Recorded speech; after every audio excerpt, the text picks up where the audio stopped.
Alright, sound check. You guys should be able to hear me. Yep. Alright, well, I am co-working again today, and I am just adding more and more training to my documentation. And that's what I'm working on. So if anybody needs anything, let me know. I felt really good up until like I turned on this camera above me. Not the camera, the light. And then I started sneezing again. So I'm like, alright, I'm just going to hang out here. And then if anybody needs to see me for anything, I'll turn on the camera. But I think for the most part, we're fine. Let's go with, I've got to start adding in more checkout stuff. So that'll be my next part.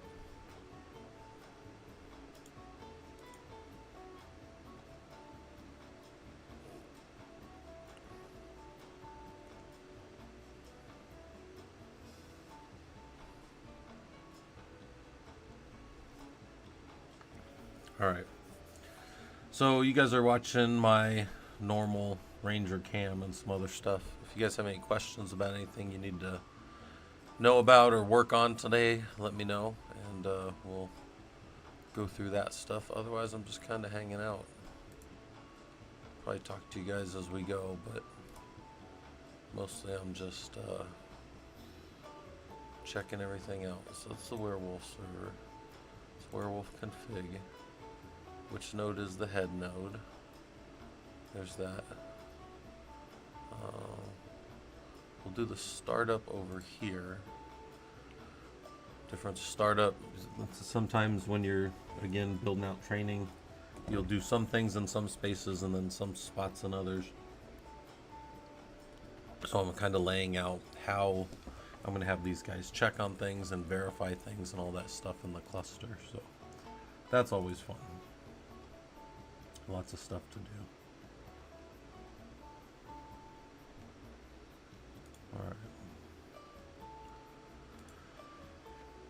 All right. And then, yeah, if you guys need me to show you anything, that's what I got this other window open for, you know. I'm here, just, you know, let me know what we need to do. If you guys have any questions about systems or building stuff out or the labs that we're doing in our environment, any of that kind of stuff, let me know. All right. So running Slurm, checking partitions. We can do. Oh, you know what? Node checkout. I got my node checkout stuff pretty well.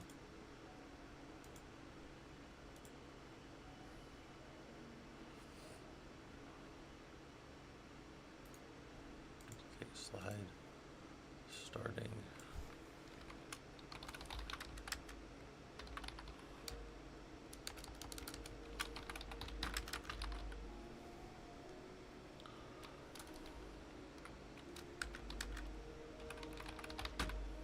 Let's say starting or restarting a node. How would you start up a node in our cluster? Well, you will check that node out. Do all kinds of different terrible things to it. All right, so not in that environment. And yeah, sorry, Riven Lab. I'm just working on stuff right now. This is just a little bit of a co-working session. You're welcome to hang out or not. That's up to you. It is completely up to you. We are not working super hard today.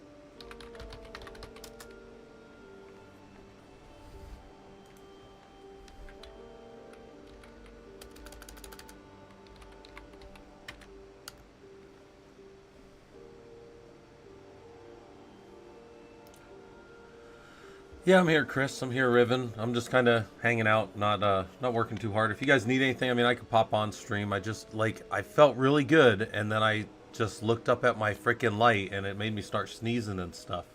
So I apologize. Yeah, no, you guys will see my closed captioning if I'm talking. I'm just kind of sitting here. I'm pulling a bunch of slide and power information for the cluster that I'm on, and I'm showing. So one of the things is checking node power status is, a simple command. You just do wwctl power status, right? That kind of thing. I know you guys can't see what I'm doing, but it's because I am building something for a training, and I can only show you guys limited stuff, so I'm letting you guys see my other screen, and then if you have questions, just kind of let me know. That's the goal. So node power status is the node on.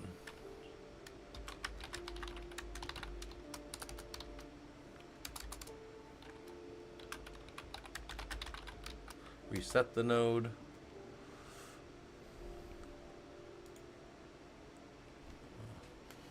I'm going to change this and say node power commands.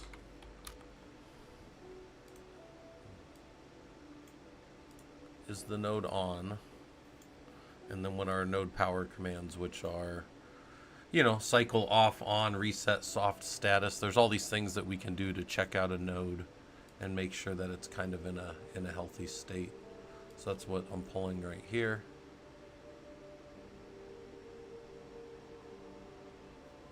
Actually, I need to re-pull this.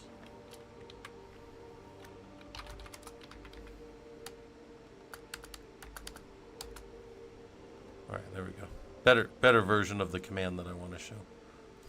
You don't want to show an error in your training if you can avoid it. Right, that's probably best left out. Don't be showing errors, because you obviously don't want people making errors off of your training. So,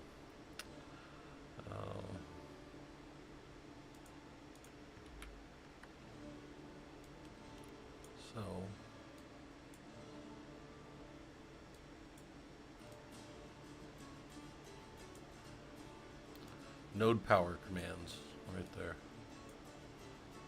All right. Yeah. Well, yeah, hopefully it's good. Sorry if it's this admin 16-week course. Just say I'm mobile. So, no, Doc, no, we only meet on Saturdays for that. But the recordings are up, and the recordings are on the disc or in YouTube. So, for anybody wondering, we have a 16-week course going. We're in Unit 5 right now, and anybody can do it. It's free. It's over on the Discord. I think I can pull Discord up right now for you guys here. Hold on a second here. The course is down in our Prolog projects. See if I can pull Discord up real quick. I can pull Discord up, but it goes behind everything. So let me...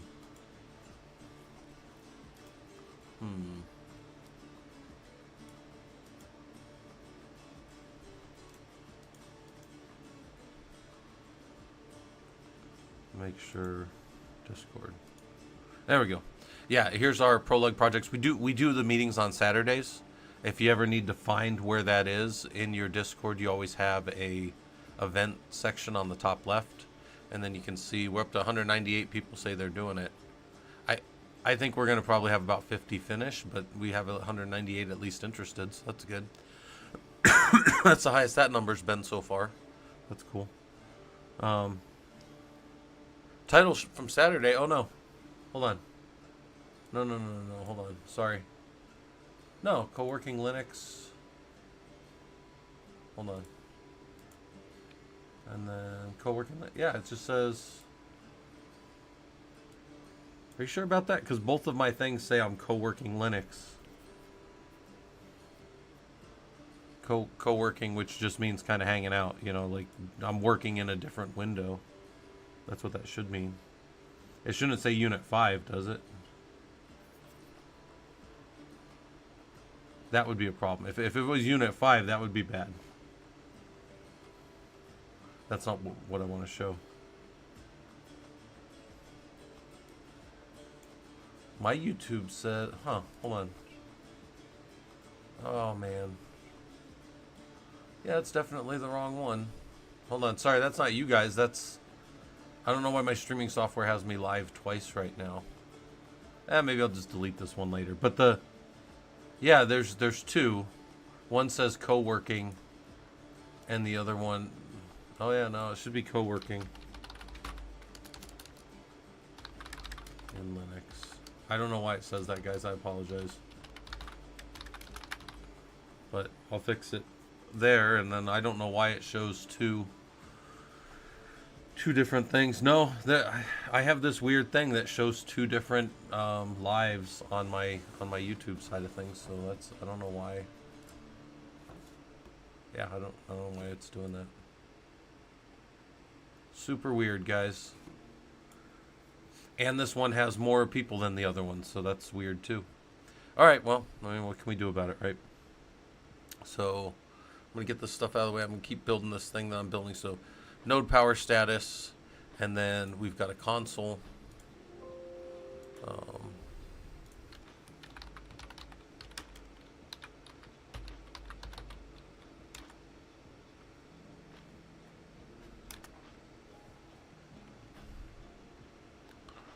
a console to the server.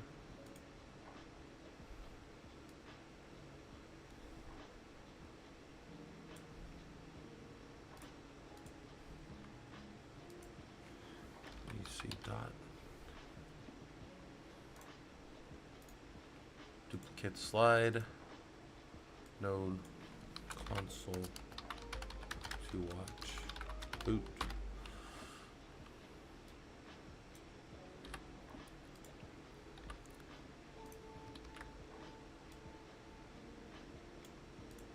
Node power commands.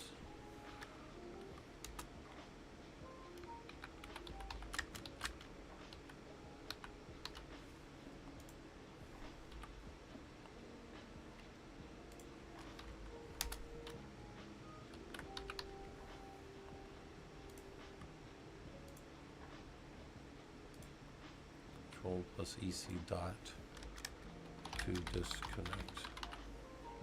All right.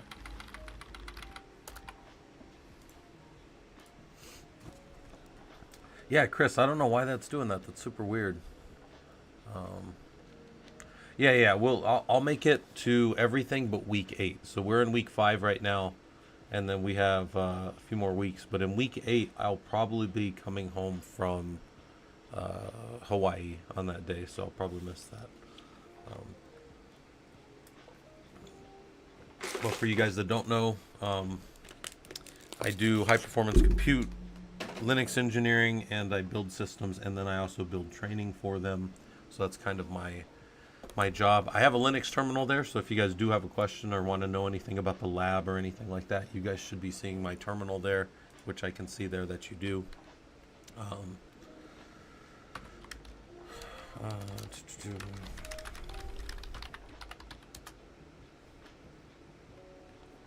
Yeah, you guys should have access over there.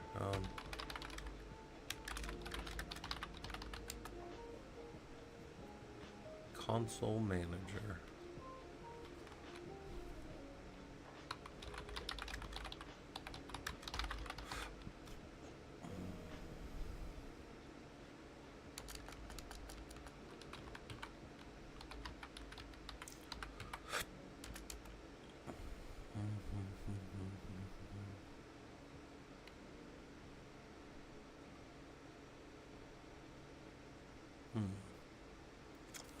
So anyways, hey, how's it going, Ste1E? Hopefully this stuff's useful to you. I am, again, not working too hard, but I do have a command terminal up if you guys want to see anything that we're doing. I am right now, currently, just kind of working in another window and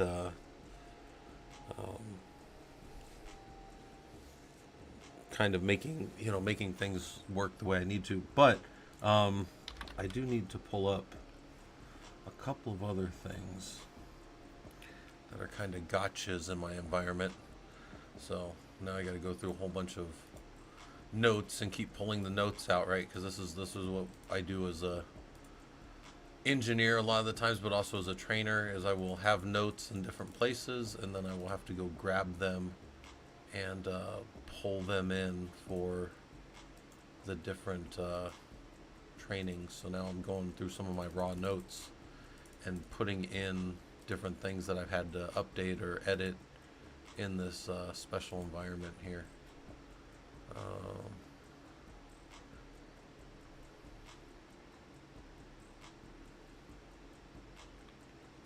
So, yeah. So if you guys have questions, though, we're not working too hard. Just kind of hanging out. If anybody wants to hang out, and we've always got the Discord. I tell you guys about. Discord is free. You guys can hang out down there with other engineers that kind of think about the same stuff that you guys do. And then let me get it for you guys over on the YouTube side as well. There we go. That's should be good enough. Boom. There you go. And that link should still work for you guys.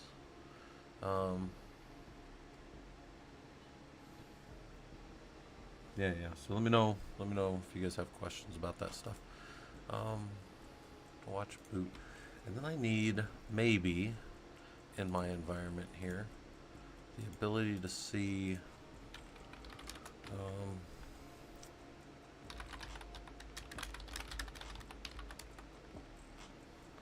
I know I have these IPMI commands somewhere.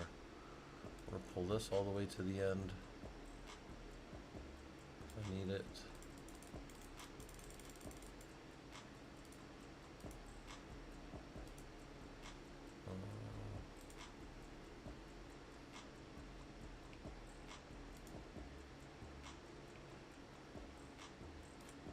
Okay. This will probably be needed at the end as well.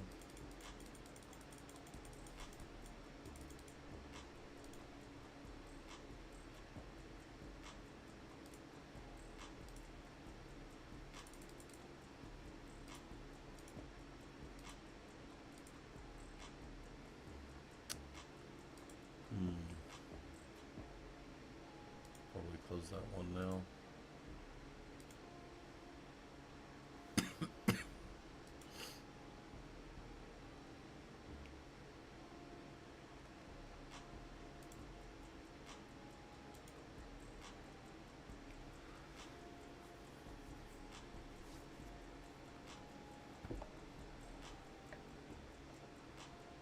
All right.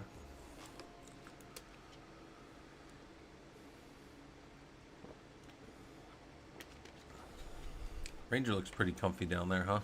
That dog's not working too hard. Don't worry about him. He'll be okay. My dog. My dog.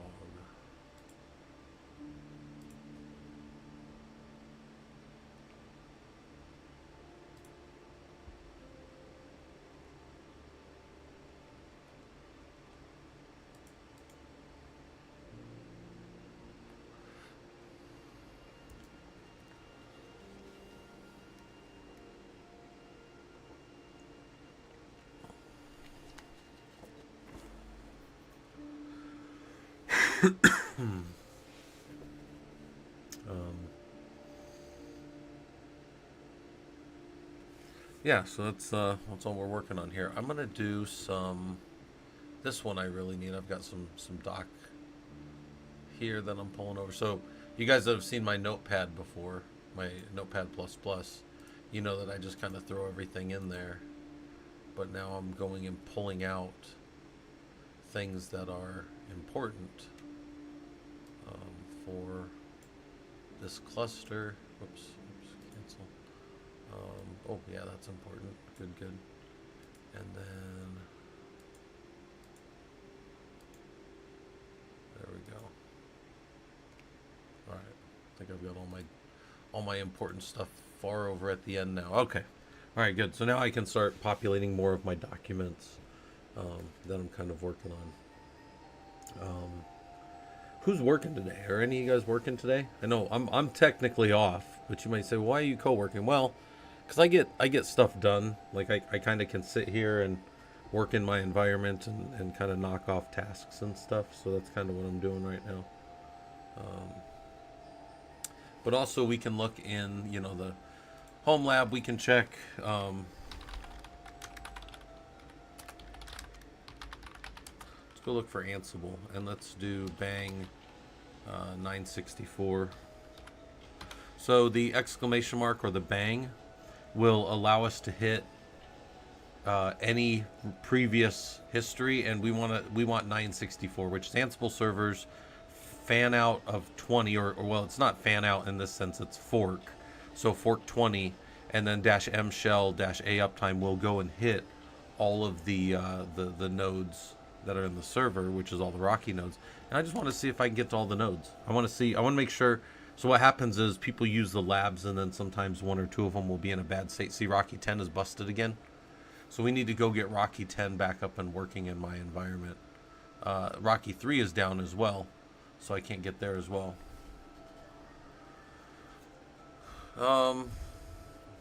Sarush, so the question is, Sarush said, I want to build a home lab. What should I buy since I have a MacBook and it's not good for practicing Kubernetes and Ansible? I would start with this before you spend any money on anything. Well, before you spend any money on anything, I would go here. I would go to Killer Coda, which is a 100% free site on the internet. I've been using them for 2.5 years. They've never even approached me for money. The only thing they do is when you're in a lab. Look, so you're in a lab environment, right? I'm automatically in Linux. I didn't have to spend any money. The only thing they do is right up here at the top right. They say, hey, if you want to, you can get a longer extended time with us. That's it. That's the only time I ever see anything from these guys. This is one of the best things on the internet for getting your hands on. Like if you have 10 minutes every morning that you can get into Linux, you have this stuff here. And then on top of that, they have, so they're not just an environment that's free. They've got Kubernetes stuff. They've got 120 labs here. That's 120 plus. They've got CKAD stuff. The guy who runs this, Kim Woosterkamp, he's kind of the standard for your certified Kubernetes stuff. He uploaded all his stuff to YouTube, so all of these in here and his YouTube videos would really help get you ready for a CKS if you wanted to study for that. Look at it, each of these is their own environment, their own little lab, right? So anyways, my thing was, I would say before you even spend any money, go spend time in this. Here's my Ansible stuff, right? My persona on here is Het Tanis. Here's all my Ansible ones that'll teach you how to do Ansible. And that's probably, if you take 10 minutes per, that's probably still at least a couple of hours worth of Ansible work to get through, right? And then all of mine spin you off into other things that are maybe useful as well. I have Linux labs, and there's other stuff like that. But my point is, I would do all of these well before I ever spent any money. Does that make sense? I hope that makes sense. And then if you really want to build stuff, I would go do stuff in the cloud for pennies on the dollar, like pennies on the month, really, because you could do all kinds of stuff out in the cloud and build stuff up and tear it down and do Linux out there and do networking for nothing, like for literally under $2 a month, right? You just build servers and tear them down and build them and tear them down. So that was to answer the question. If you want to build a home lab out, what would you do? I would say first, guarantee that you really want to do this. Go find 100 labs out here. Look, they don't have to be mine. Go do this Open Tofu and this Red Panda. I don't know these guys. And Nginx. Do all of these things and make sure you like this enough to go spend money on it. That's what I would say first. Trivi's awesome, man. It just scans your containers and stuff like that. It's an awesome tool. They got all these tools right here. Obviously, I'm biased towards my 60 or so labs, but you do not have to do my stuff. You should do whatever's good for you, right? You want to get ready for your LFCS certification? I haven't even looked at this one. Playground and then Linux scenarios. Oh, Powell. So they're taking you back over to this guy. But so that's my point, is I would say go spend a bunch of time in this environment, and because there's two things that happen, right? Like there's two things that you have to be kind of good at. On the systems administration side of things, you need to know how to do a bunch of Linux commands, and then you need to know how to keep Linux servers running. You don't need to necessarily know how to build them yet. At Linux Linux server administration level, you're not quite to like building them. That's more of like an engineering task typically. But you'll support them. You'll maybe do some building of them. But my point is, you'll mostly start this career maintaining servers that are already built, and to that end, hands-on is king. Like, because, if I want somebody who, if I want somebody that can keep my servers working, I want somebody who has 1,000 or 10,000 hours working on servers, even if it's just hanging out. So, Atticus said, Scott, hope all's well. Is the Linux Foundation search something worth it in the real world? I mean, it's better. Atticus, I always talk about stuff in the context of what I call positive differentiators. So let me just compare it like this. At some point, somebody's going to have to make a decision on you. Typically, they make a decision on whether or not they're going to bring you in for an interview. And they might do that while they're looking at a bunch of resumes. And it might not say that a degree is required, but if 10 people have degrees and all 40 other people don't, that may be what they cut on. So that's a positive differentiator. If the manager likes to look at certifications, and we were just talking about this the other day, me and Sending Grounds have probably had more like interviews between the two of us than, if I had to guess, any 50 other people in this field. Because I have well over 350 interviews that I've sat in as the technical lead and the guy who's doing the technical part. And he's done, I think he said in the hundreds, right? So we were both talking about how, like, he doesn't even look at certs, and he doesn't even look at, like, if you have a degree. He tries to avoid that, and he just looks at what you say. Whereas I do look at all those things as a positive differentiator. And if it comes down to, like, a close thing between you two, I'm going to go with the one who has the positive differentiator. So I tend to think, like, you don't need college to get into this, but college is good. And you don't need a certification to get into this, but certifications are good. And you also don't need to... Oh, yeah, Mr. Intake. I have done so many interviews. I'm always the technical lead on them. Like people have been having me sit in to do the technical part of the questions for many, many years. Yeah. You know what? It's funny. I need to put my Twitch alert needs to be in front of all this stuff. So Ranger pops up in front of everybody. Okay. There he goes. Ranger will be in the right spot now. But yeah, that's my thoughts on that. Is now, Atticus, if you say, is it worth it? I would say this: do you have any other certs? Do you have any other experience? Do you have any other degrees? And if the answer is no, no, no, then yes, that cert is worth something. If you say, hey, Scott, I already have an RHCSA, I'd say maybe that cert's not that big a deal, because it would just be, it's almost like in the categories of things, if that were me, I would go look for more project work to put on my resume and to make people look at, because I've already got the certs on lock if I have that cert, right? So, and then if I had a bunch of experience, I wouldn't be looking for 6 more months of experience. I would be looking to maybe round out.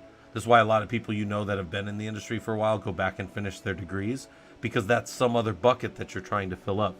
There's a thing, this is big, and I remember the Army was real big on this stuff, was like when you would go to get like moved up, there would be like a 500 point system to make sergeant, and like 200 could come from your physical fitness stuff, and like 200 could come from like college and outside of stuff, and then 200 could come from like internal, and however you got to 500 was fine, right? But, or whatever the number was at that time, but you had to fill up these different buckets. You just couldn't be so in shape that you got 500 from being in shape. You could only get 200 from being in great physical shape. You had to get another 200 from not being an idiot, being able to pass tests in schools and stuff like that. So hopefully that makes sense a little bit. All right.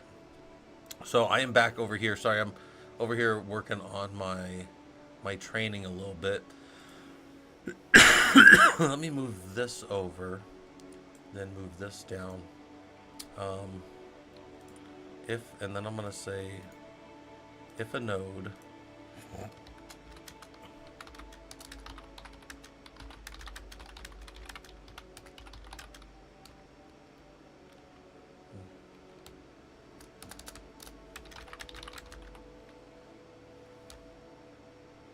say IPMI console So if a node.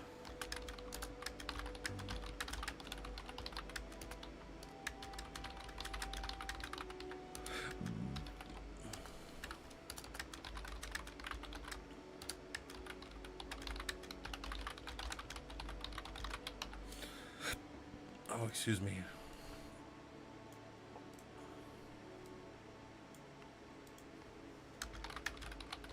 IPMI console and reset. Sorry, okay. I'm doing some other stuff. I'll be back later. Gonna listen to your administration course to catch up. Yeah, Mr. Intake, please do, man. That stuff's all on YouTube for you guys, and everything we do here, the goal of this is to get you guys doing this stuff professionally. So, yeah, come back around. Atticus, I'm coming in data analytics background, got CompTIA Network Plus and Security Plus. Want to do system administration going forward. Yeah, like, look, you've got Network Plus and Security Plus on lock. I would honestly say, look, man, if you were coming in for like a Linux job, I would be like, hey, this guy knows his network and his security. I want to go spend a little time maybe looking at like what projects he's done or what experience he has, if that makes sense. And do you guys want me to? I can, while I'm working on this other stuff, I can go and I can show you guys how I do interviews if you guys want to see that. I mean, we're just again kind of messing around today, but I can pull up my interview process and show you guys, because I always do the technical side of interviews. I don't do any of that other stuff, right? Like some of you guys know, I kind of yeah, I mean, look, I got all the time in the world. The wife's out of town for a little bit, so let me pull up let me pull one up real quick. Let's say open. Man, they love to make it hard to do anything. All right, let's see. Cybersecurity. No, none of that stuff. Browse. Let's go look in our Linux group. Yeah, I mean, some of you guys have seen this before, so this won't be anything new to you. But, you know, for other people, I think this will be good. We'll go look at, like, I was helping find senior HPC technical people. So I was trying to find in my team, or in a team I was working on. I was trying to find. So let me change one thing real quick. Let me pop my Discord back up, but I'm gonna change it. I just kind of want to call that generic, but we'll see. Capture window, PowerPoint. All right. Let me know if you guys see that. Yeah, I think. Oh, whoops. Nope, that's the wrong one. That's funny that grabbed that. Hold on, real quick. I want to grab. For sure, I want to grab that one. Nope. It's not gonna grab it. All right. Give me a second here.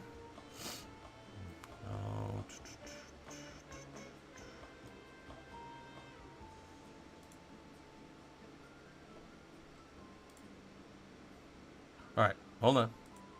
Says it's on the right one. Okay, you guys should be able to see that right now. Giga Beowulf. Yeah. Can you guys see that? Okay. That's so one of the things that you guys might notice that's different today than like, and yesterday I was doing this too. By the way, I can be on. Hold on. Lights, camera. I can be on here, right? Like if you guys want to see me or whatever. But Dragonov, I would say, you know, it's interesting. I've probably caught.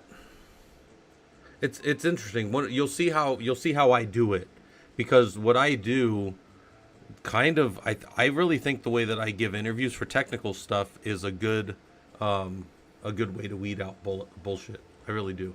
But let me show you guys this. Some of you guys haven't been around to see this before. I can make that a little bigger. Hold on. Grab that, make it just a little bigger.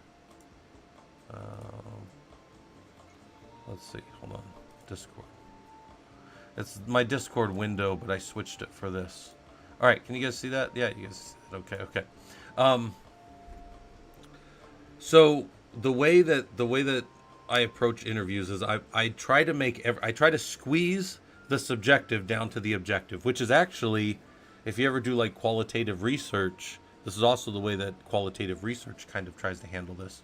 So let's go look at the problem. The problem is, we want to hire somebody and we want to ask the right questions, and then we want to get everybody objectively lined up so we can pick the best person. So this is how I do my interviews. And by the way, if you ever see my testing methodology is always these 5 things. If you say, hey Scott, will you go test this stuff before, or if you say, Scott, we're about to make a change, we're about to make the servers better in some way, we're going to add this new storage, I'd say, okay, hold on, let me test some speed in the storage now. And is this what we expect? Okay, do we have a good baseline for this? Yes. And then I would, when we connected to new one, I would do those same tests to make sure that we got the 10 to 20 to 30%, whatever we expected, better speed. These are my 5 questions I always ask. It doesn't matter what we're doing. In this case, we're trying to find a person. So purpose, select the next senior HPC for a team. This role, I ended up interviewing in this one about 9 people. And we ended up not even really getting, we ended up backing off of the senior HPC side, and we really just wanted a Linux engineer that was senior. So we ended up with a really senior Linux guy that I really liked. But here's the thing, didn't matter if I like him. My questions are not personality fit, and I don't care about non-technical. Like, I don't care if you can do PowerPoint, and I don't care if you fit in with the team, and I don't care if we're going to want to have a beer with you. That's not the purpose of me being there. So my scope is technical questions to determine capability to execute on the job duties. That's what I would do. My methodology, you're going to see my matrix in a minute here, but apply an approach to objectively determine the best technical candidate. Again, I don't care if you pick your nose in your cubicle. I don't care if you are, unfriendly and whatever. That's not the purpose of what I'm doing. And I'll ask all the same questions to all the candidates to normalize their answers to a 35-point template. Answers will be excellent, adequate, or poor. And then this will allow us to quantitatively show which candidate is the best technical for the team. It also takes it from being subjective to much more objective. It's not like, I liked some of their answers and I didn't like others, so yeah, they're good. That would just be like good, like high, medium, and low. That's qualitative. That is not quantitative. We want to put a number to this thing. And then the control was we will give the same questions to both candidates in the same reasonable time frame and give them adequate time to answer. Also, there was another control that I don't mention here. There was a guy named Mac on my team, and me and Mac gave these interviews to all of these high performance compute people, and then also to a lot of site reliability engineers. In fact, my role on this team, this was the team I worked with for the last year before I came off and started working on this current project I'm on. This team, they had gone down to only 2 people. They had like 8 people on their high performance compute team, and a bunch of people left, so they were down to the manager and a guy who only had a couple years with that team. So they needed people. So my company already does consulting with them, so they brought me on for a 1-year contract to help them rebuild that team. And when I left there in June, on good terms by the way, we had built their team back up to 8 people. So I had replaced 6 like backfills, and then my time was done. It's kind of like I just hitched up and threw my bag over my shoulder and went. But it was good, right? But me and Mac was one of the other senior guys they hired right as I first came on, and then we kind of ran through the projects and trained everybody and that kind of stuff. Well, anyway, so if I didn't ever grab the specific responsibilities of this team, and I might have them somewhere, and I could write them down. But then also the minimum qualifications. I think that's hilarious. But what I would do typically is I would take those and I would distill those down into a bunch of questions, which is what I did on this one. I'll show you another one that kind of makes this easier to see because I have them there. But these were the questions that I came up with. There's 7 questions, 5 points each, so for 35 total points. We only have 30 minutes in an interview. So I want to ask, please. So again, this is engineering. So you need to know how to build new servers and work through a process of making them faster or more secure or all of these different things that can happen, right? Yeah, qualifications. But please describe the Linux booting process, preferably on RHEL, CentOS, or Rocky, and how would you troubleshoot that process? So somebody that's done this before, is, well, one, sometimes the question came back, well, where would you like me to start? And I'm like, oh, excellent. You can go ahead and start after the post if you want. And then they would get into whatever. But if a person wanted to tell me all of the hardware stuff first, system boots, power floods in out of the, A and B side channel power. You turn on the device, and then the system does a power on self test. It walks its own system to see if there's any open, I guess you would say, any open circuits and anything that's not working properly. And then after that's done and it does its full BIOS check, it's going to hand off to a boot device. It's going to come up in the boot device order that you've set in the BIOS. Once it's done that, it's going to hand off to, as it goes and looks in sequential order that you set of the BIOS. Once it finds a device with a master boot record on it, it's going to hand off to that master boot record, and then that master boot record, whatever type of tool that is, if it's a grub or one of the old Lilos, or I don't know, I guess if it's something like one of these Windows partitions, I don't know, it would start and it would look then for the kernel would be somewhere, and the init RAM FS. Those two things have to be there for a system to boot. Those things can be either on the disk locally, or they can be pulled over the network through like a stateless image process, and there would probably be some other things that would happen first, like DHCP and some other stuff.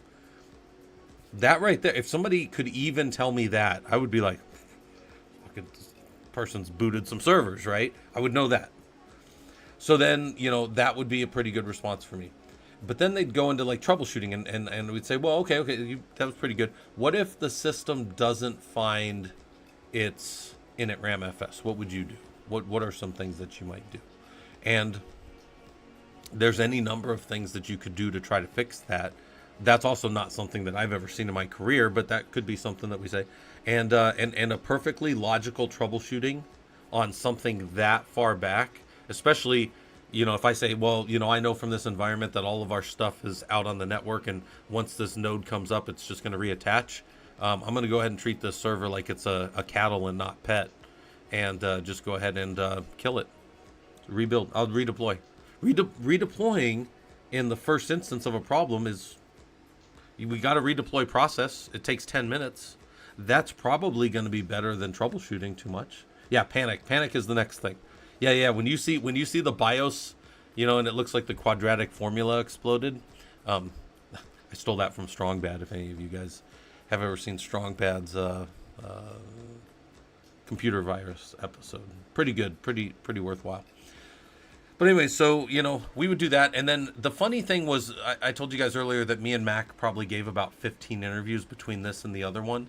And Mac and I were always within about 2 points of each other when we got done for how sometimes like I would give a 5 and he'd give a 4 or whatever. But we were always very close with our candidates on the entire time. He and I were very in sync on who was kind of doing well and who wasn't.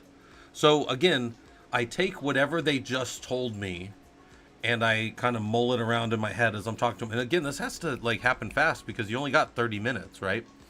And I kind of mull around and go, if it seemed to me like they had done this and they were capable of doing it technically, they got a 5. But if there was something kind of lacking in the process, or maybe it sounded like it was more textbook and they didn't really have a good troubleshooting process, that might be like a 4 or a 3 for me, right? Does that kind of make sense? And by the way, I used, the first time I did this, I did 5, 3, and 1. And then I saw that Mac had used like a sliding scale. Mac was given some 4s and stuff. And I was like, oh, that's pretty slick. I can do that, can't I? And then it was funny. I did that for the rest of the time. So he had influenced me because I originally had intended to do 5, 3, and 1. But sometimes people give you a 4. It's not a perfect answer. It's not all the things you were looking for, but it was pretty good, right? So that could be a 4. And then this next one was, how do you automate something in Linux? What tools do you use to execute something at a specific time of day? Everybody latched onto cron. They're like, yeah, cron, that's the way to do it. And I go, okay, that's fine. You could also use system D timers, but I never interrupted people. I just let them flow. But, okay, so, cron or system D timers. And then, but then how do you automate something? Like, are you using, this wasn't a trick question. This isn't a trick question. If any of you are hanging around the Discord and they're like, oh, Scott's going to ask a trick question about automating something. No, you use Bash, you can use Perl, you use Python, you use Ansible. But why do you use that? Like, and then tell me a little bit about it. So we would follow up sometimes and say, yeah, what have you automated? What's the biggest project that you know that your stuff is working on still currently? That kind of stuff. And then my next one is, how do you harden a Linux system? What are the high level steps? Can you tell us the time you've hardened a system? So when I say, how do you harden a Linux system, I'm not looking for you to give me like all the applicability 1.1.1 of like the STIG standards or something like that. That's not what I'm doing. Oh, Moop, I'm just on early because it's a holiday for us over here. It's yeah, it's a holiday for us over here in the States. That's all I'm gonna say. But there are high level steps. So then, like, how would you harden a system? And look, some people are gonna focus on patching. That is a part of it, kind of. But even before that, removing services, disabling services, pulling out software packages that don't need to be there. Other ways to harden a system is following benchmark standards, so the CIS or the STIG benchmarks, modifying the sysctl the way that the TCP stack works, turning on firewalls, which are host intrusion detection systems, or host firewall devices, right? Like all of these things. Dragonov, you didn't get off? Yep, I'm sorry, man. I'm off, but I'm still technically working. Like this is a co-working session, so I'm showing you guys this stuff, and then I'm also kind of pulling other stuff kind of as we go. So what are the high level steps? Can you tell us about systems you harden? And then like here's the thing. Some people know the steps to harden a system, but they've never hardened a system. They've never taken a box and actually applied STIGs to it or applied whatever. So I just wanted to hear a story of when they've done it. How have you made a system more resilient to attack? You know, and what standards did you use? Now, so that's important. Then the next one is, what authentication systems have you used in Linux, right? I mean, obviously most of us have built a user here or there, but that's not really what companies normally do. We tie back into like LDAP or something like that. So how have you tied back to enterprise identity and access management systems? What ones have you used? And an older answer, which is acceptable to me, but is also kind of older, is like Kerberos and Samba. Kerberos and Samba work together for that. More modern is SSSD.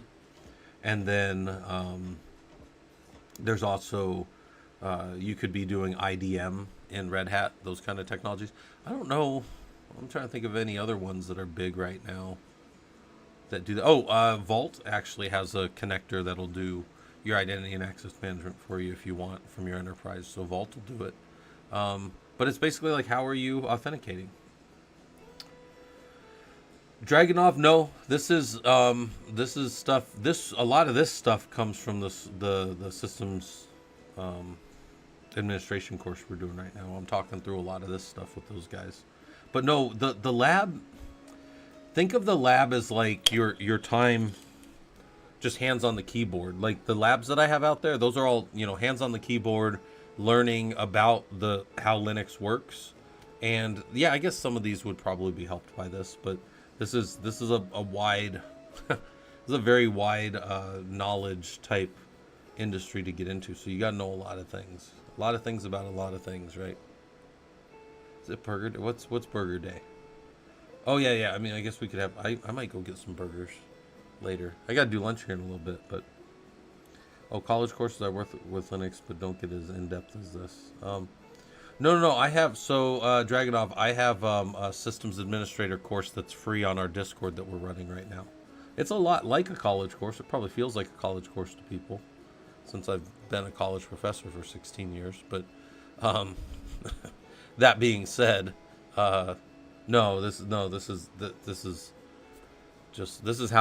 this right here is how I do technical interviews with people. All right. How do you, what are the RAID levels and how are they used in Linux operating systems? Can you tell us how they're used in storage systems, or have you done any of that? Yeah, Dragonov, on the YouTube side, there's a playlist called, hold on. I think it's YT. On the YouTube side, there's a playlist in there called Linux Systems Administration course, and we have the first 5 recorded, yeah. And then all the material for it is up in the Discord. I can't show it to you guys right now because I actually stole my screen register for that with this, but doesn't matter. All right, next one, raid levels. What is raid? How does raid work? And somebody who knows that's going to be able to at least talk to, the 0, the 1s, the 5s. Maybe they know the 1 zeros and the all the variations of that, but I don't really care about that so much. I care more about this because it'll show that somebody's built systems, and this job was going to be potentially taking over my old role, which was building servers for this company.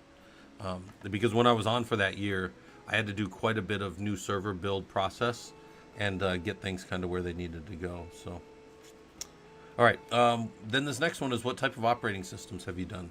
Can you describe the process you've used? How do you ensure different environments stayed in sync? So this kind of speaks to your operational knowledge of systems and what's this kind of stuff. Yeah, Sarush, this was a senior HPC technical interview that I was giving. I gave this one to 8 or 9 people, and then we ended up picking somebody who was heavier on the Linux and less on the HPC. We were willing to teach them the HPC part of it because they knew Linux well. So these kind of reflect that I was going more for knowing Linux in general than that other stuff. So, hey, Less Than T, how's it going? Hopefully this stuff's useful to you. I appreciate the subscription. Hopefully this stuff's useful to you guys. So, yeah, DPR, my goal in giving you guys these great materials, as you say, is to get you guys doing this stuff professionally. Because I tell everybody, once somebody knocks me off my top position as being the best engineer I know in my own head. No, I'm just kidding. Then I would retire forever and go do like sales or something. But no, I'm just kidding. The goal is to get you guys doing this because I think anybody can do this if they really wanted to work at it and get good at it. So this is also, I tell you guys, like this stuff, the Twitch and the YouTube here, this stuff's fine. But if you really want to get involved, go get down the Discord. We've got guys, hold on, let me go look right now. They may be studying right now. There are people down in the voice chat. 1, 2, 3, 4. There's 4 people down there right now studying, working on stuff, hanging out. And that's like one of my favorite things. Since I started this course, people have been down there studying and working almost the whole time.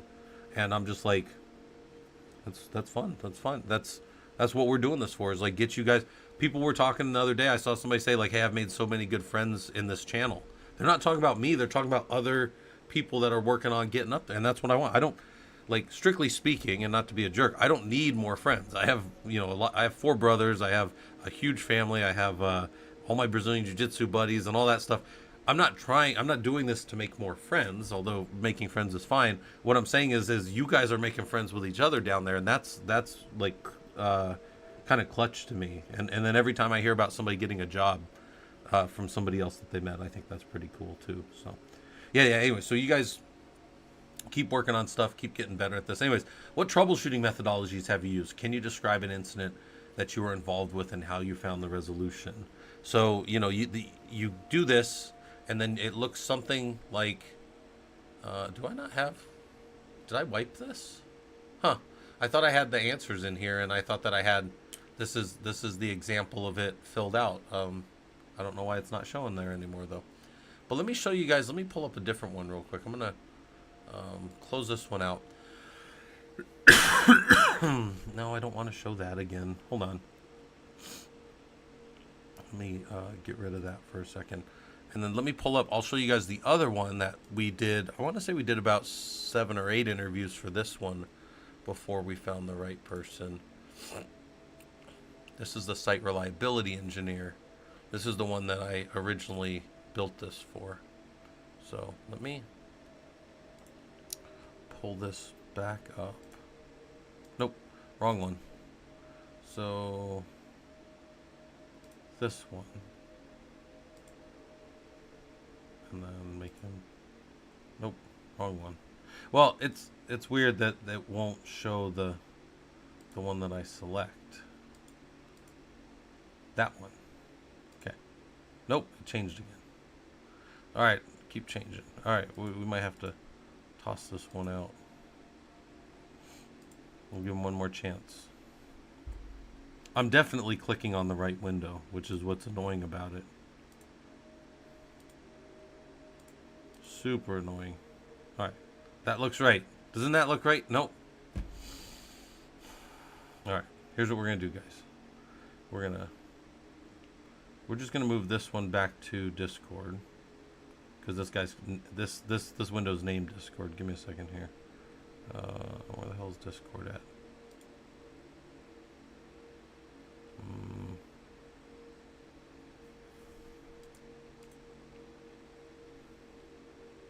I can't find Discord. It's kind of a hassle when you're trying to move scenes around live. All right, see, Discord pops right up. I'm just gonna make a new source real quick. Hold on. Which is a super hassle, but we'll just do it. Fuck it. In the words of let's see, let's call this PowerPoint. And we're definitely selecting this guy. And it still goes to the, yeah, I don't know, man. I don't know why it picks the other PowerPoint, even though it's definitely the right one that I'm selecting. See, it's right. I didn't do anything. It just did that itself. It just keeps changing. All right, let me see. This is the other one. I want to be on this one. Stay there. Don't fucking. It literally just changes. It like I'm not clicking anything. I click something, change. Click back. I'm here. Not look. There's my there. My hands were there. That's so fucking weird. All right, guys. Well, you know, who knows? We'll just have to like go like this with hand signs or something. It's not gonna. I'm not gonna be able to show that one. I don't know why. I don't know why the other one did that, like it did. Maybe no. That shouldn't work. That shouldn't matter. No. I'm gonna give it one more try. One more of the old college try. Keep changing back to the other one. Yeah, I don't know. I don't want that one. I want this one. Nope. All right. Well, screw it. I don't know. That's up in our Discord, though. So if anybody wants to look at those, you go in our Discord to, I think, presentations. And then we've got... oh, I don't have this showing for you guys. Hold on. Right there. You go here, and then you go up a little bit. So I'm in presentations, and then this was the... well, there's a self-assessment that I think is useful. And then you go up a little bit. And then, no, that's HPC topics. Certified Solutions Architect stuff. Subnetting. I don't know where I have it. Certified Cloud Practitioner stuff. Huh. I don't know. I don't know where it is, guys. Ah, the wife wants me to call her. All right. Do it live. Yeah, I actually have that right here, but I don't have it in this scene. I don't have it set to show you guys that stuff. So, all right. So here's what I'm gonna do. I'm gonna go off of camera real quick, and I'm going to move this stuff out of the way, and I'm gonna move the Ranger cam. Oh, let me get this thing out of the way. I can show that stuff later to you guys, probably later on today for people that are kind of interested in that. Let me pull this back up, and I'll leave that spinning so you guys can check on Ranger, and I'll take a real quick break. Let me put Google timer. Right, Google's got a little timer. Let's do like 6 minutes. 6-minute break. Hang out, watch Ranger Cam, watch the other stuff, and then I'll be back. And we'll go from there. But yeah, I do love that. I got that little O'Reilly gift that's like, we're doing it live. All right, I'll be back, guys.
The wife wanted me to call her, so I had to call the wife.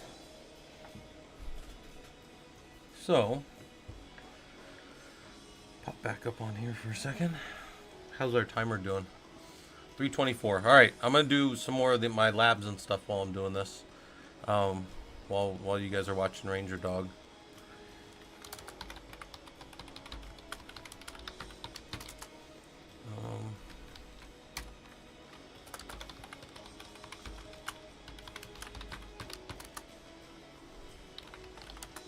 All right. So.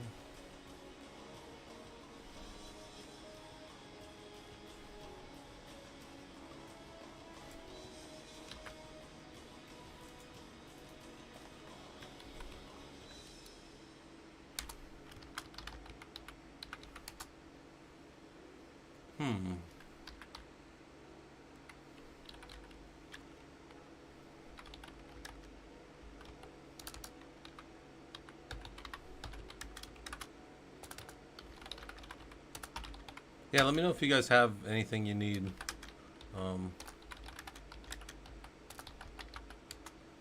Because I am just hitting some node stuff in my other window.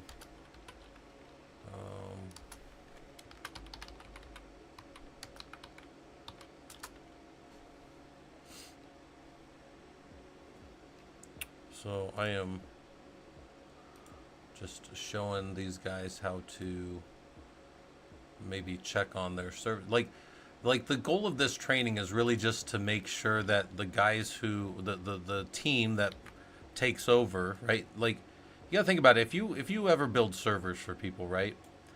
All they really want is a little bit of confidence that the servers and that the maintenance are going to be manageable. I mean, there's a lot to keeping a cluster up, and the way I'm kind of looking at this handoff is I'm going to be in there talking to like somewhere between like 3 and 5 systems administrators, and they all know Linux. They're Linux high performance compute engineers, Linux systems administrators, and they probably in some cases know Linux better than me. I mean, I've been doing it 20 years, but some of these guys might even be longer, right? 20, 30 years maybe. But the thing is, I've been on the system for the last 4 months helping build it, and other guys on my team have been building it even longer. So the training that I'm building out is kind of like a warm handoff of, hey, okay, yeah, I know you guys know how to do Linux, but in this system and with Werewolf and with all of these things, and what it's more doing is like aligning people that kind of know systems and bringing them into better alignment with the overall, if that makes sense. So yeah, guys, and I apologize at that thing. I don't know why. I have to figure out. I mean, I could have done the whole screen, I guess, but I just didn't want to do the whole screen. Doomheim said, I was curious as to why the overflow user ID sometimes shows up in the process and has a command description as pause. I don't know what that is, Doomheim. I can't tell if that's an I or an L. Doomhelm. Either one's all right. Yeah, God, I've seen your name 100 times and I still, with my damn glasses, can't tell, and I have no idea what that was. Oh, that's that window, isn't it? I was like, what the? Hold on. That is loud as shit. Man, that's loud. All right, get out of here. That was loud. All right. Ranger Cam, you guys can hang out with Ranger. Let me keep working on this stuff. If node does not respond or does not come back, there is another reset and connection alternative. And let's make this format text black. And then the connection to this one can be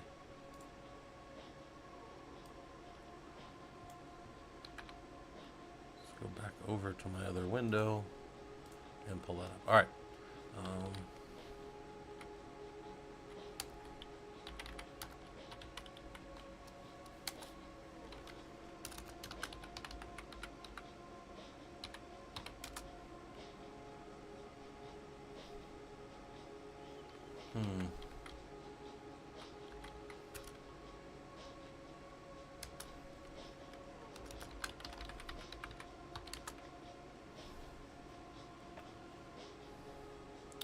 All right, so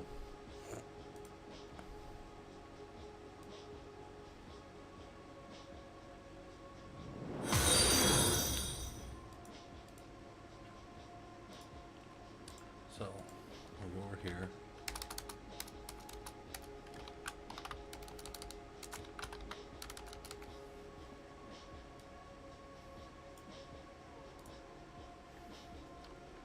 Thanks for the follow. Hopefully this stuff's useful to you. I don't know how to say that because there's no vowel sounds in it. Fun fact, can anybody tell me without looking up, this is one of my little trivia facts that I know about life. Can anybody here without using Google, you could use Google I guess if you want.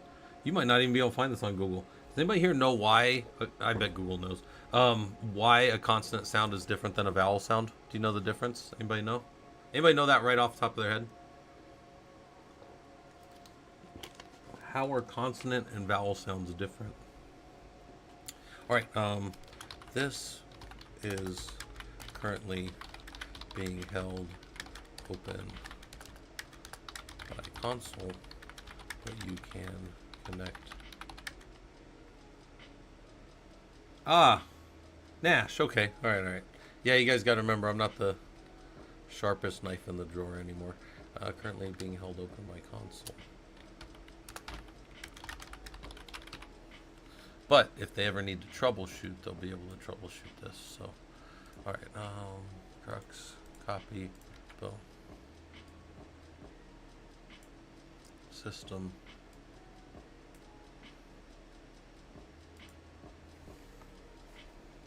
I bet your wife that's a school teacher would know, especially if she teaches grammar before 4th grade. Yeah. I'm gonna learn you guys something new today that might be fun.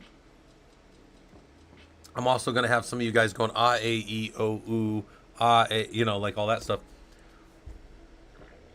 A vowel sound does not require any part of your mouth to touch any other part of your mouth. A consonant sound causes some part of your mouth to touch another part of your mouth. Your tongue to your teeth, your lips together, your tongue to the side of your mouth, whatever it is. But yeah, your mouth pieces of your tongue and your lips and the top of your palate don't touch anything in vowel sounds. Vowel sounds come completely from your throat. So that's what it is. Yeah.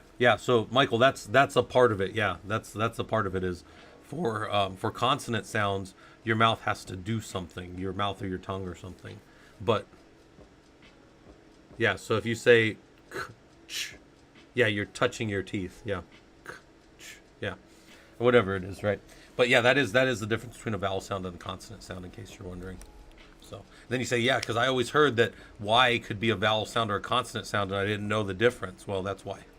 Yeah, that's the grammatical reason. So I think I told you guys, if I wasn't getting my doctorate in, if I had been an engineer my whole career, I probably would have gotten a doctorate in English. As it is, my doctorate's going to be in business administration and quantitative analytics. But that's neither here nor there. All right. Let me update my slide count because I have more and more slides. So I have 33 of this one now. So I'm keeping track of my slides over here as I go. And my goal for today was to get all of them over 60. So I'm almost to, yeah, I'm not super close to that goal, but I'm over halfway to that goal, which is good. Yeah. And reset. Yep. This is going to be lab activities. Okay.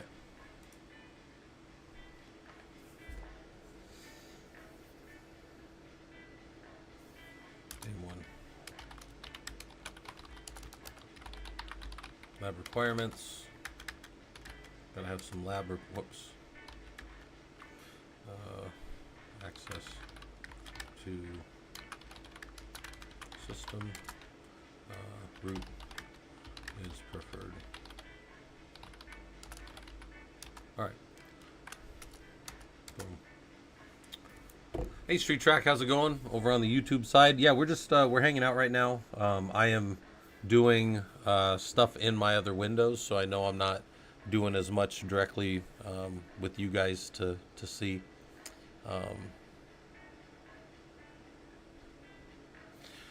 Let's see. I gotta go answer. Hold on, I gotta do one other thing. exiting this is with dot tilde at the command line with dot tilde. Okay. Good. Yeah, Nash. For a consonant to be a consonant, your tongue has to touch your teeth, or your lips have to push together, or your tongue has to touch some part of your mouth has to touch another part of your mouth.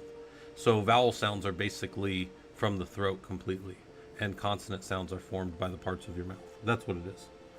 Hey Scott, the old vids on Twitch sub only intentionally now because I want to go to YouTube. What was surprised we see? Yeah, Mint. So the thing was, actually, it's funny. I was talking to my brother the other day, and he said something to me about that. He goes, "Yeah, I was watching this guy who said you should just turn off your Twitch stuff to non-subs because see, I already put everything on YouTube. So YouTube is here's the thing. If people watch stuff on Twitch later, it's no benefit to me or the Prolog group, right? But if you watch it on YouTube, you get the same amount of ads and stuff, but you don't have to. But there's a benefit to the group. I know it's like pennies or whatever. That's not that big of a deal. But the point is, the stuff on Twitch only stays for 60 days anyway. So I don't really even need stuff. In fact, can I tell you guys something funny? If you're an affiliate on Twitch, which I'm only an affiliate, I don't have that little blue check mark. You don't get your VODs to stay more than 14 days anyways. But if you're just hanging out on YouTube as a nobody, your stuff stays forever. So that's one of the reasons that I switched that. But you might say, Scott, your VODs used to stay around for 60 days. Weirdest thing ever. I don't know how they put like, hey, I own a Lamborghini and I also want this truck bed cover. I don't know why they put these two together. But when you buy Turbo on Twitch, like I'm a Turbo guy because I hate ads, right? I hate them anywhere. So I just do Turbo, right? When you do Turbo, your channel, which is not a partner, gets 60 days of VODs. So I never understood that. I'm like, this is like I order a steak dinner and you're like, hey, would you like a little Bobby and some milk with that? And I'd be like, like a bottle. I'd be like, no, of course I don't want a bottle of milk with this steak dinner. Like, how do these things connect? And that's like a really weird thing about Twitch. So I don't know why they did that, but yeah, I did make that change, Mint. It wasn't because I was trying to deprive anybody of anything. I just wanted to drive people over to YouTube to watch more persistent things, if that kind of makes sense. So, yeah, and I mean, I don't really get much anything out of all that. It's just more of like an easier way for you guys to see it. Any benefit if we're downloading your live to watch offline? I don't. No, I mean, not to me, but I mean, hopefully it's a benefit to you guys. Street Track, I don't care. Like I tell people all the time, if you took all of our stuff, all of our useful stuff that's down in Discord, if anybody came in and just like grabbed all the stuff and threw it in their sack and left, I'd be like, I mean, it is what it is. I used to tell people it's the same thing. I had these, let me tell you guys a story about when I was in college. There were these two women that came through college with me. I don't know how they kept moving forward. They didn't learn anything. And you say, how do you know they didn't learn anything? They'd always be asking basic questions still at the end of the course. They wouldn't read anything. They wouldn't study. And they couldn't pass any of this stuff. But they kept going through all the way to the end. And I remember thinking, like, I hate that they're getting the same degree as me. But then I realized I will never be in competition with them for a job. There's no way anybody that wanted, like, what I could do would ever even entertain either of those two people. In fact, those two people ended up suing my school for not teaching them. That really happened. Early 2006 when I got my bachelor's. They turned around and sued the school. And it's like, they didn't fucking learn anything. They were the same ones. If I told you guys the story, we had this class. It was a technology course at DeVry, and it was a 400 level class. It was like 478. It was called Topics in Technology, and you had to teach two 20-minute sessions and a 40-minute session. I always thought it was funny. I'm like, man, we're so far along. It's what's called a survey course. So you just pick whatever topics you want of not even out of a bucket. They have to be around networking, right? Networking and systems. And I did a talk. My 40-minute talk was on turning a Cisco router into, this was early 2000s, using what's called reflexive access control lists, and using reflexive access control lists to make a $100 Cisco router function like, at the time, a $700 PIX firewall from them. So instead of buying a firewall, I could take a little router, use reflexive access control lists, and make it behave the same way. And their comment to the teacher, because the teacher told me later, he's like, hey, 2 people put this comment in for you. I just wanted you to know. This was too technical. This was a 400 level class for a bachelor's degree in network communication management at a technical college. And these 2 fucking people said that my thing was too technical. And I'm like, you fucking. But then I rationalized I'm never going to be in competition with those two, ever. And I'd be willing to bet they haven't done between the two of them a year of tech anywhere. So. Yeah. Yeah, Chris, it was me and this one guy, Trevor. I don't want to be super chat about it, but me and this one guy, Trevor, were like the 2 straight A students in our bachelor's program. And he was already a lead. There's a company out here in Phoenix called Discount Tire. Some of you guys might have, I don't, Discount Tire might be national, but he was one of their like IT architects when he was in school with me. And he and I were like the top 2 guys. And then everybody else was wherever they fell. I don't know. Not to be super dickhead about it, but that's just kind of how that falls. Lab 1.1. All right. And then Trevor, he went and he retired a few years back. He was much older than me. I started my bachelor's right as I got out of college, or right as I got out of the army. So I was 22. I felt like I was way behind. I'm like, did 4 years in the infantry, 4 years, 3 months, and 6 days. Not that anybody's keeping track. I was stop lost for the convenience of the Army to send me to Iraq in 03. And then when I got out, I just started going to school. I had already been doing school before that, but then I had to restart over because I wasn't going to stay in Colorado Springs when I got out. So, long story there. But, so that's that. I've got that part. What else? I've got a bunch of stuff to do here.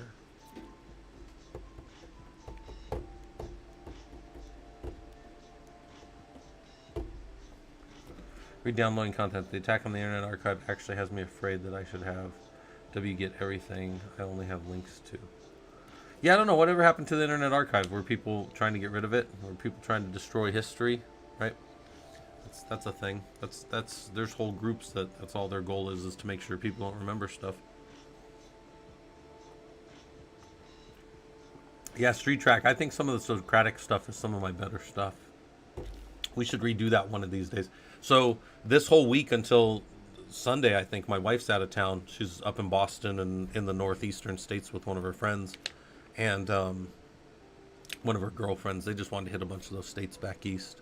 And I've already been to most of them, so I didn't have to go. And you might say, why didn't you go? Well, because I'm trying to get this training out so that I can go and do this other stuff. Yeah, it is easier to control people if there's no history. Yeah, you don't know any of the mistakes other people made, right? So...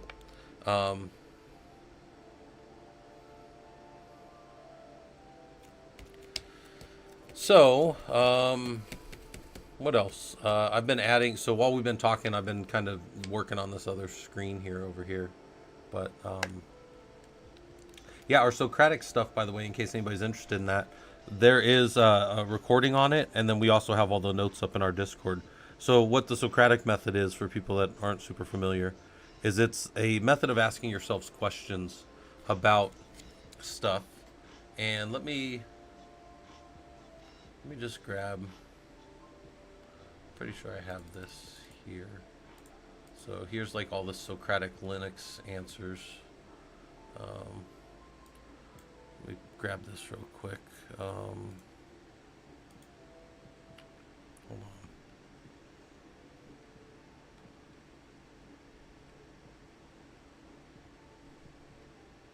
I guess I could just change logsec over to that real quick. Yeah, let me just change this over here. Where is my Notepad++? There we go. All right. And then I'll just move that up over this. All right. So if you guys have never seen like a Socratic method type thing, what we do is we just ask questions. Can you list the number of CPUs in a system? Can you tell me the speed in megahertz? Can you tell me the manufacturer of the chip? And we just walk down through, I think there were a few hundred questions we asked. Can you show me how systemd started SSHD? And then can you change user limits? And where would you go for that? And then can you describe the 7 fields of the Etsy Pass WD? And what are they, right? And just walk down, through the whole thing. And when we did it live, we kind of did it like this. Oh, I got to get those notes back up, don't I? But let's say I just went to like Rocky 13 here. And let me go up here.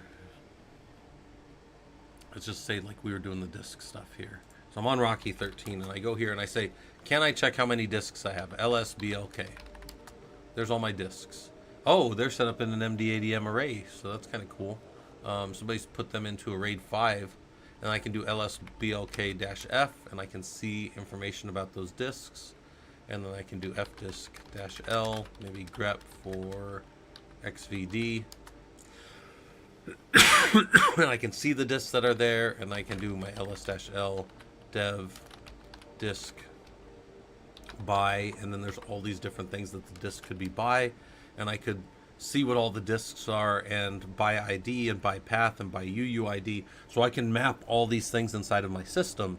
But this was our Socratic thing, and when we first did it, when I was first doing it, I just had a blank page, and then I had a PowerPoint, and the PowerPoint was just giving us questions, and then we were just going through it. So this is all up in the Discord if you guys want it.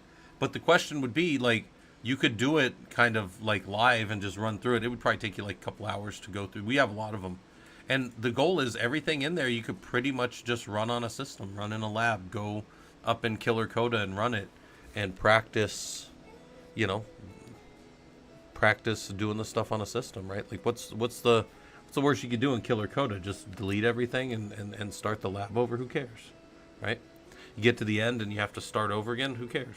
It's free lab. All it cost you was the hour to do it. So yeah, the Socratic method is, can you tell me how much method? Because what happened was Socrates had a method of inquiry, and a lot of people use it for, like, they think it's argumentative. But it doesn't have to be argumentative. It can also be a teaching method. So like a teacher will ask you, like, well, how do you think that? Or why do you think that? And it makes you think about how you got there. So we're using it a little more Socratic light, because we're not getting into like the why we're at a position that we're in or whatever. We're just using it to ask ourselves questions, which is still the Socratic method. When you hear it in argument, it would be like if you said, "Hey Scott, how was your day?" And I'm like, "Well, how's your day?" Right? That's you being Socratic with me. Like what you respond to every question with a question. That's what the Socratic method is in argumentation. But we're not trying to be lawyers here. But that is a way that people teach often, because it makes things stick. It's an application of knowledge as opposed to just like, because honestly, if you just went through and did a bunch of commands, you'd probably learn some stuff, but it's not as good as, getting in there and kind of like knowing what's going on. So, all right.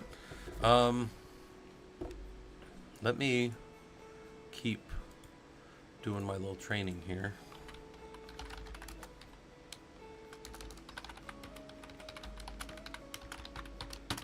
I'm not getting as much training done as I probably should. I'm just building slide decks and stuff. Let me go back over here. Oh, I do need to get rid of this because I'm doing something else with this window. So you guys will have to go back to that other window, unfortunately. This window's doing important stuff.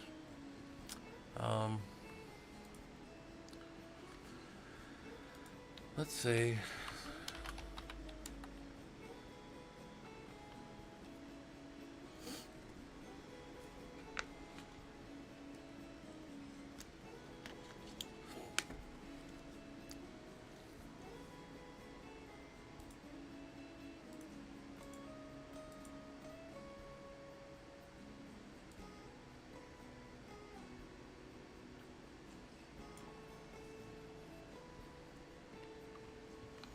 Let me see what happens if I do this.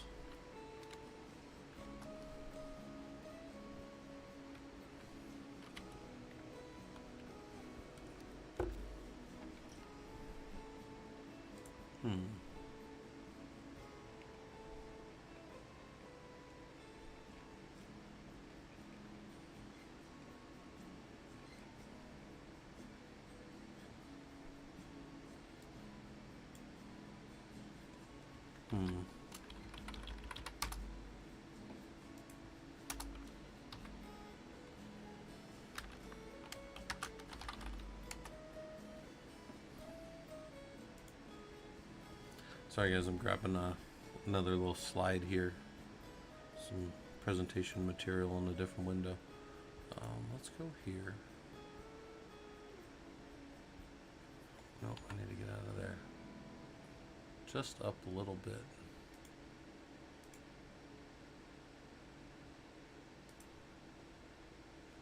Like that. You want that document in Discord? Give me 1 second here and I'll show it to you.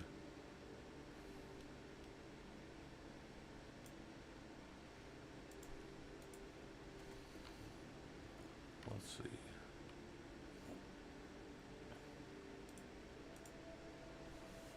Let's see. Pulling.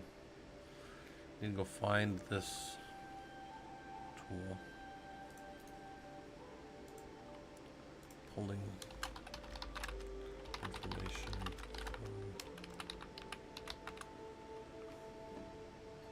This is a script that we run.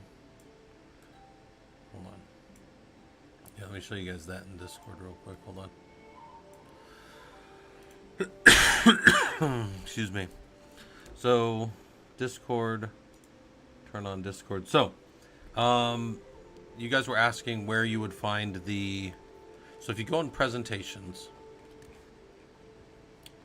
here is the Socratic method right here. So it's not too far up in presentations.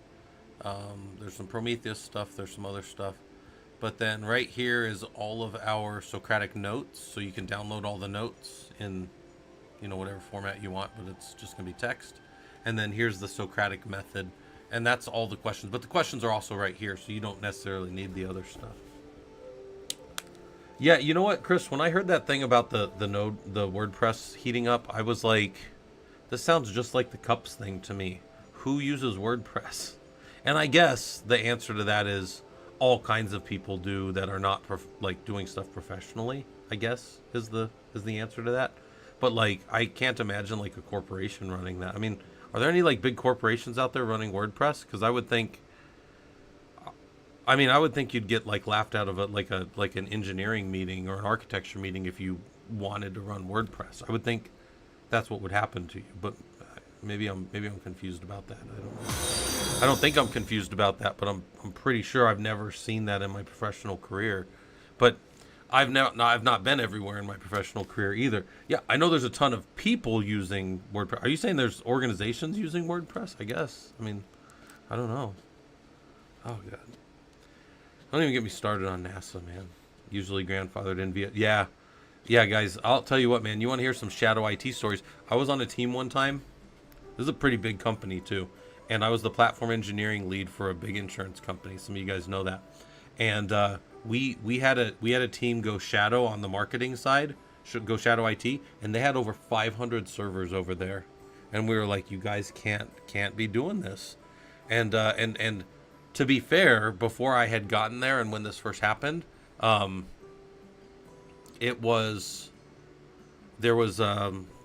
before I got there was probably a reason they had to do it. Our team was difficult to work with and wasn't very responsive and didn't have a good handle on the technology. But I think like when it was my manager who brought me on as his lead, we kind of helped wrangle a lot of that back. And then we took all that shadow IT stuff away and told them you can't do this crap. So, but I'm not doubting that there's a lot of WordPress. I'm surprised it's in the corporate world. It's the same thing when I saw that cups thing as a 9.9. I'm like, who uses cups? And I like turned around and like went, and then I just started seeing all these people like, I use cups, and I'm like, you have it on, but are you using it? Like that seems like a simple hardening thing to me.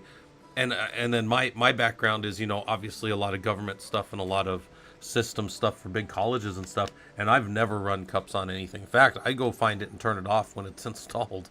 Yeah, so I mean, it was just so surprising to me. But then people were like, yeah, well, if you run a desktop, and I'm like, yeah, I mean, I guess if you run a Linux desktop everywhere, sure, but yeah. Yeah, Techniques Unknown. Saturday is already uploaded, so Unit 5 is up there. Should be in the stuff already. So, yep, should be in there. And then you guys, some of you will notice that the I don't have the Twitch storing VODs anymore. So like, I just moved it. It's all over on YouTube now. It's easier to do that because like even if you don't even have to maintain a page. If you don't do anything with YouTube, they still keep your stuff forever. So it's kind of nice. Oh, really? I guess, man. I don't know.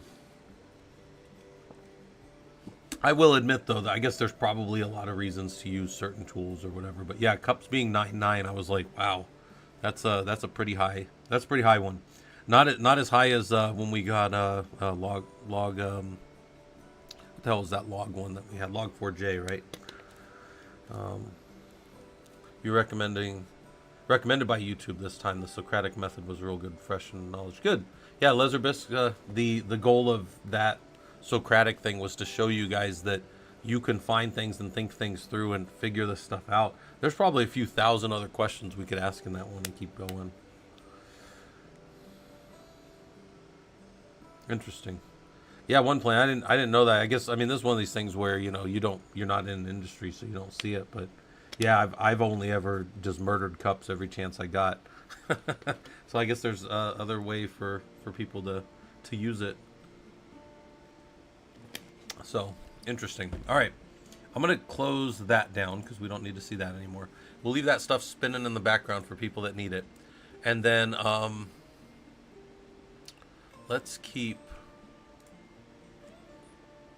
I'll put that there. I'm actually going to recopy this because I don't want that password in there. There's a script that has a hard-coded password, which isn't great. But at least this will remind them to change it when I show it to them in the training.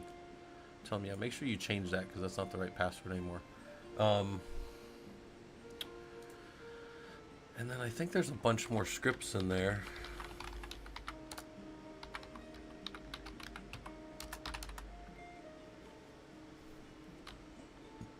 Let's see.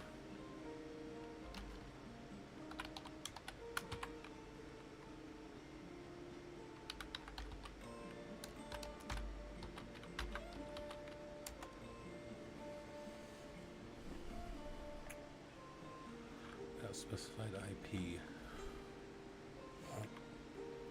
Oh, so this one will be by IP.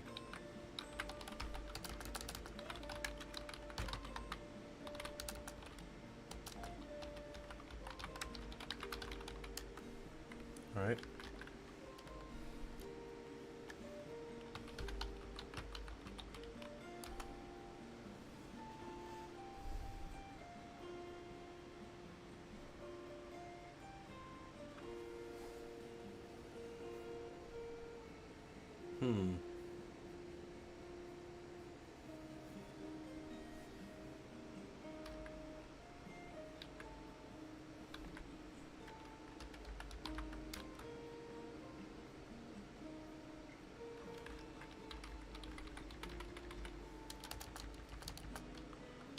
So I don't miss anything. Point of sale system. Oh, geez. Interesting. I'm trying to find this. I gotta go take apart a script real quick. Hold on. What was this guy trying to do?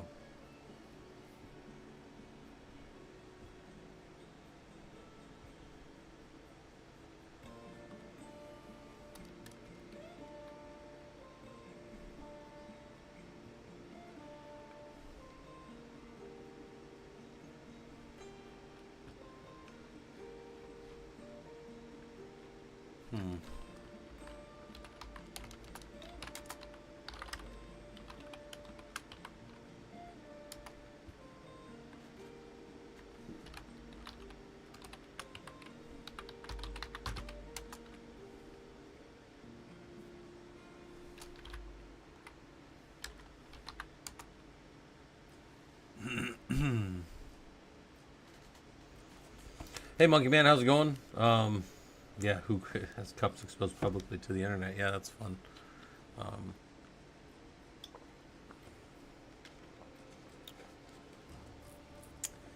What's a TSR in this context? Timestamp, time series, something? Oh, okay.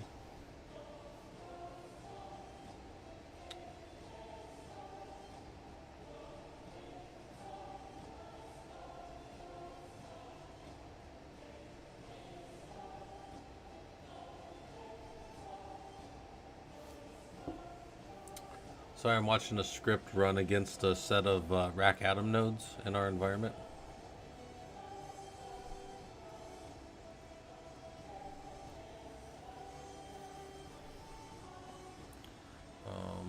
Wow, that's a lot.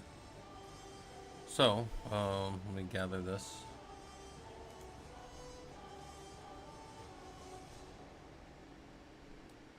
Gathering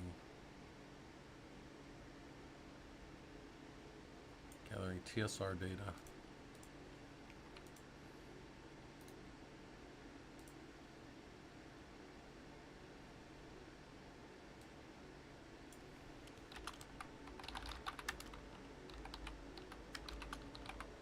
Actually, I need to rerun that, and I need to use the full path. That sucks. Man, that sucks. All right. Sometimes, when you want to be verbose, you got to show everything. So, I'm not missing anything. Install scripts. There we go. Better. And then now that's going to take a few minutes to run. So who was here that said that they were working today? Who didn't get today off? I have today off, but I'm working through it, obviously.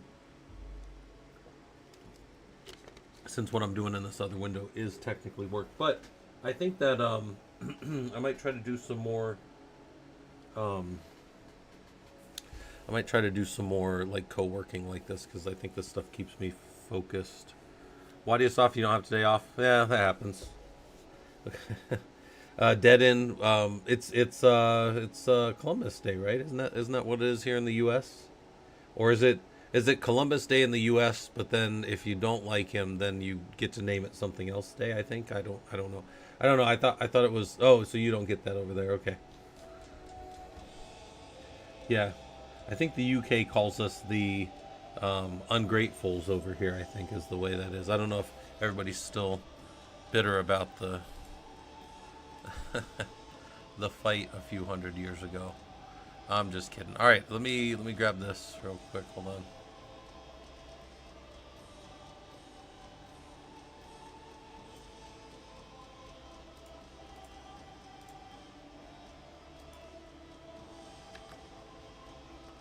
All right.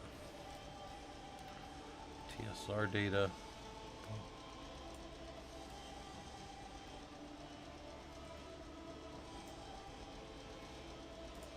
All right. Old school Columbus Day. Yeah. I mean, I grew up with it being Columbus Day. You know.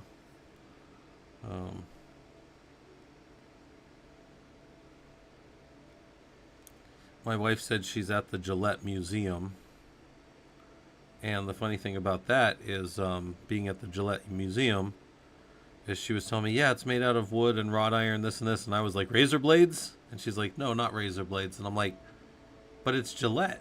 It's the Gillette Museum. Like, isn't that made out of mostly? And then all right.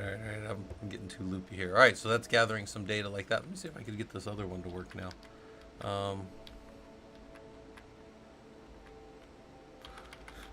Let's go with -N on this one, and we'll do the whole thing.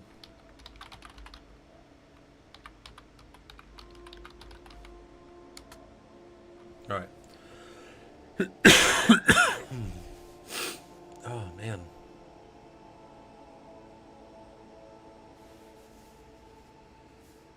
See if there's any logs.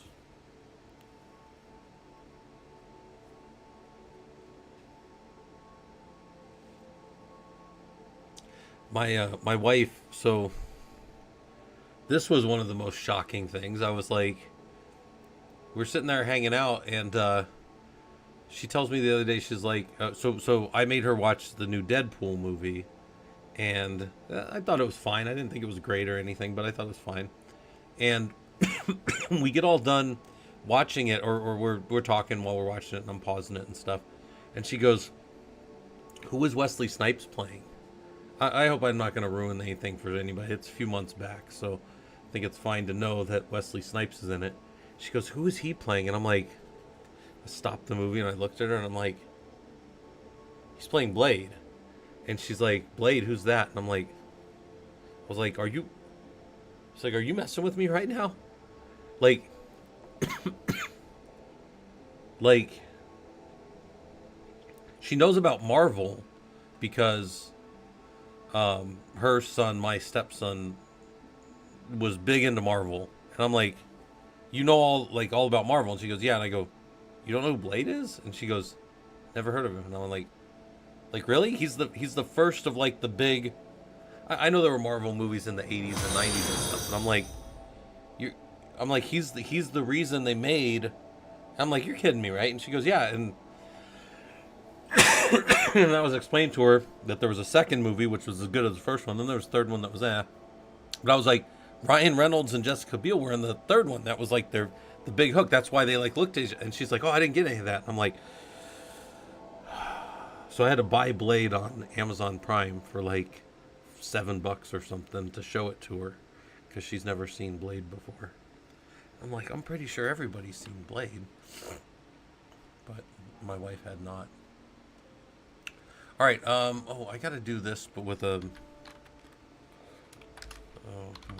throw more on there, so that I can grab this. I'm gonna say gathering log data.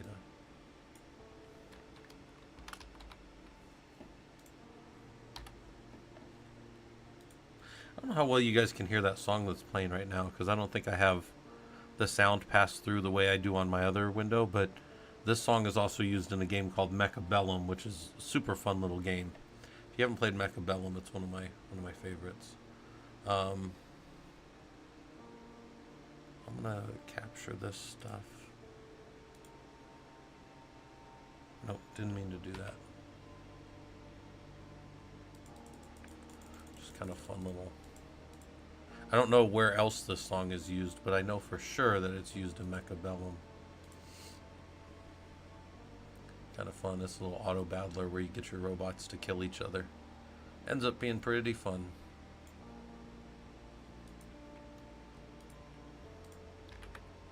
Alright. Gather and log data from Rack Atom. Alright. 36 total slides on that one.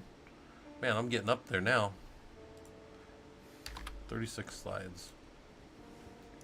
All right. What else do we got? We're just, again, we're not working too hard today, guys. We're kind of just hanging out and checking on Ranger. Is my thing still spinning back there? Are you guys seeing Ranger every now and then? I think you guys should be. How's Ranger doing? Oh man, Phoenix is finally cooling off, guys. I think it's only supposed to get like 96 or 97 today, so we are out of the hundreds, hopefully, for the rest of the year. We dipped a couple weeks ago. We dipped down, and we were down in the 90s, like the high 90s, and it was like, oh, thank God we're out of the hundreds. And then we went back up to over 100. We were 116, I think, on October 7th. I think we were 116. It like broke a record that had been held since like 1917. So way back then it got that hot. But it's like we're hopefully, yeah, well, yeah, only 97 is still, I mean, God, we were literally just last week, a week ago today, we hit 116 again. And, there we're going. Hitting mid 60s out there. We got down in the 60s last night, Chris, so. I'll tell you what, though, the only time I've been in Georgia in all my life, I've flown through there a couple times, but also I was there at Fort Benning in 1999 through early 2000s for infantry school, and that was, the cold and humidity is like one of the worst things I've ever experienced. Now, I've heard Georgia is terrible in summer, but I'm going to tell you, being outdoors and in that cold and that humidity, how it clings to you, it was terrible. It was like one of the worst experiences of my life. And I didn't have any weight on me back then. I was nice and lean, so the wind and the cold would just cut right through me back then. So yeah, that was brutal. Let me see if there's anything else in here that I kind of need.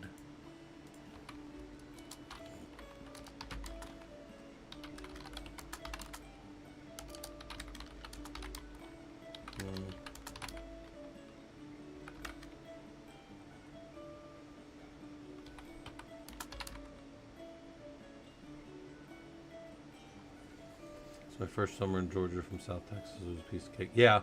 Well, I'll tell you, any of those places that get humidity, man, it just hits different. The humidity makes both the hot and the cold worse. Yeah. I don't care. I don't care if it's hot or cold. Humidity's worse. Uh, like, send me anywhere dry and cold, I'm fine. Send me anywhere hot and hot. Yeah, dry and hot, I'm fine. But once you start putting humidity in there, mm, nope, doesn't feel good anymore. All right, so gathering log data, I got that. Move that over a little bit.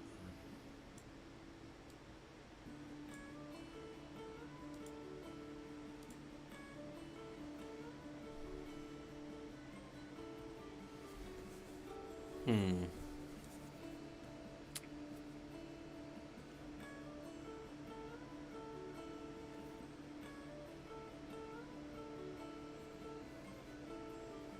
Yeah.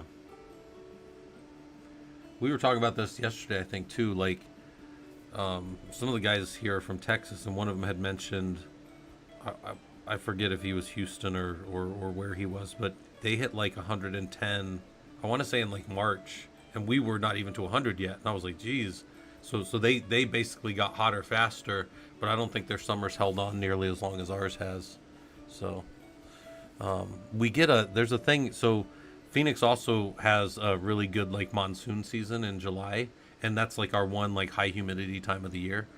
But we really didn't get one this year. I mean, I had a couple little rain showers. There wasn't like days and days of like rain clouds coming like normal this year. So that was kind of wild. And typically, that'll happen, August and then in September, and sometimes it'll kind of break summer a little bit, but it didn't do it this year. So, yep, it's all hot here. It's all. That's why Ranger's always laying downstairs looking. Yeah, with 100 humidity is terrible.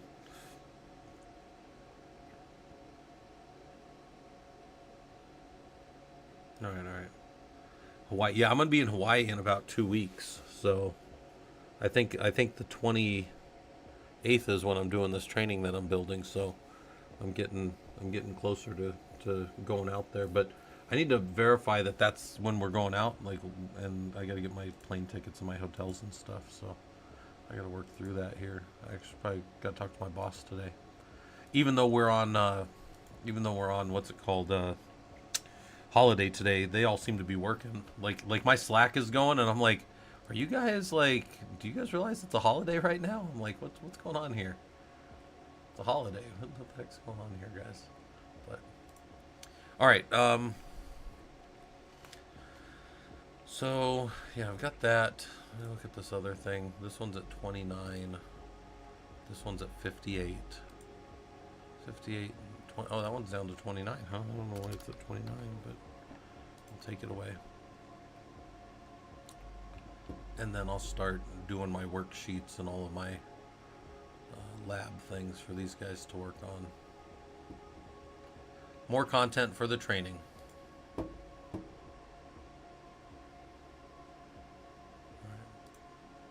So, I'll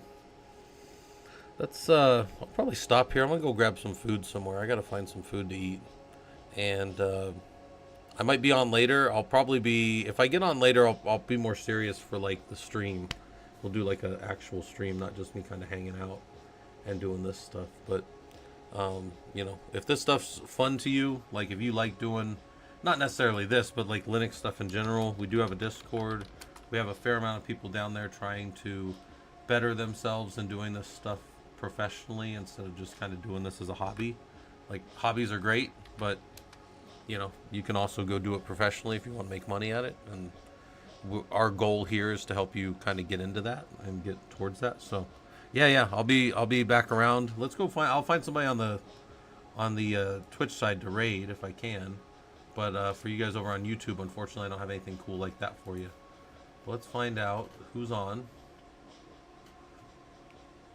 We'll go hit up of the people that I follow. Let's go raid over to. We'll go hit up Rossburger. Ross is always fun. So, if you guys are, if you're around, hit me up on Discord. Work on your labs and stuff, and I will talk to most of you guys later.